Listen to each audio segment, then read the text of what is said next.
ಸಾರ್ವಜನಿಕ ಗ್ರಂಥಾಲಯ ನೂತನ ಕಟ್ಟಡ ಉದ್ಘಾಟಿಸಿದ ಶಾಸಕ ಡಾಕ್ಟರ್ ಎನ್ಟಿಎಸ್. ಹೌದು, ವಿಜಯನಗರ ಜಿಲ್ಲೆ ಕೂಡ್ಲಿಗಿ ಪಟ್ಟಣದಲ್ಲಿ ನೂತನವಾಗಿ ನಿರ್ಮಿಸಲಾಗಿರುವ ಸಾರ್ವಜನಿಕ ಗ್ರಂಥಾಲಯದ ಕಟ್ಟಡವನ್ನು ಶಾಸಕರಾದ ಡಾಕ್ಟರ್ ಎನ್ಟಿಎಸ್ ಅವರು ಜೂನ್ 25ರಂದು ಉದ್ಘಾಟಿಸಿದರು. ಅವರು ಮಾತನಾಡಿ, ಸ್ವಾಭಿಮಾನದ ಬದುಕನ್ನು ರೂಪಿಸುವ ಸಾಮರ್ಥ್ಯವನ್ನು ಗ್ರಂಥಾಲಯ ಹೊಂದಿರುತ್ತದೆ ಎಂದರು.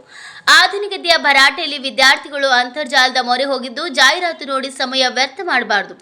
ವಿದ್ಯಾರ್ಥಿಗಳು ನಿತ್ಯ ಜೀವನದಲ್ಲಿ ಪುಸ್ತಕ ಅಧ್ಯಯನ ರೂಢಿಸಿಕೊಳ್ಳಬೇಕಿದೆ. ಅಂದಾಗ ಮಾತ್ರ ಸ್ವಾಭಿಮಾನದ ಜೀವನ ರೂಪಿಸಿಕೊಳ್ಳಲು ಸಾಧ್ಯವಿದೆ ಎಂದರು.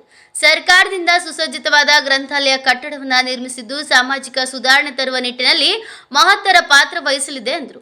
ಜಿಲ್ಲಾ ಗ್ರಂಥಪಾಲಕರಾದ ಲಕ್ಷ್ಮೀ ಕಿರಣ, ತಾಲೂಕಾ ಗ್ರಂಥಪಾಲಕರು ಎಚ್ ಸುರೇಶ್, ಸಹ ಗ್ರಂಥಪಾಲಕರು ಎಸ್ಟಿ ಪ್ರಭಾಕರ್, ಪ್ರಶಾಂತ್ ಶೆಟ್ಟಿ ಹಾಗೂ ಸಿಬ್ಬಂದಿ ವರ್ಗ ಮತ್ತು ಪಟ್ಟಣ ಪಂಚಾಯಿತಿ ಸದಸ್ಯರಾದ ಲೀಲಾವತಿ ಪ್ರಭಾಕರ್, ಕಾವಲಿ ಶಿವಪ್ಪ ನಾಯಕ, ವಿವಿಧ ಇಲಾಖೆಗಳ ಅಧಿಕಾರಿಗಳು ಹಾಗೂ ಸಿಬ್ಬಂದಿ ವರ್ಗದವರು ಮತ್ತು ವಿವಿಧ ಜನಪ್ರತಿನಿಧಿಗಳು, ಸಾರ್ವಜನಿಕರು ಉಪಸ್ಥಿತರಿದ್ದರು. ವೇಜಿ ರುಷ್ಬೇಂದ್ರ, NK24 ನ್ಯೂಸ್ ಬ್ಯೂರೋ, ಕೂಡ್ಲಿಗಿ.